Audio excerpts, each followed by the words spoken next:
Tiwala ang Department of Tourism na malaki ang maitutulong ng inilunsad na Riders Assistance Center para mas maraming dayuhan ang bumisita sa Calabarzon. Si Baby De Castro na PIA sa Balitang Pambansa.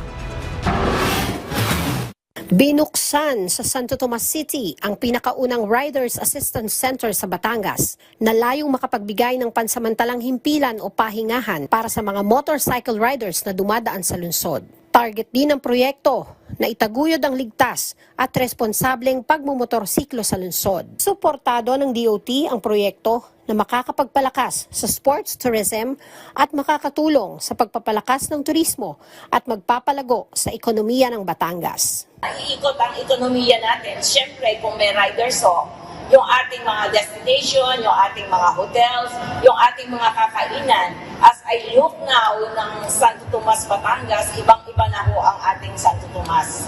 Kasi ang dami ng development dito. Noong 2024, sinimula ng Santo Tomas ang pagpartner sa ilang pribadong grupo sa pagtuturo at paggabay kung paano maging alerto at ligtas sa pagbiyahe sa kalsada ang mga motorcycle rider. Naniniwala ang LGU na sa pamamagitan ng pagsuporta sa mga riders at pagbibigay ng ligtas na lugar para sa kanila, mas mababawasan ang aksidente sa kalsada.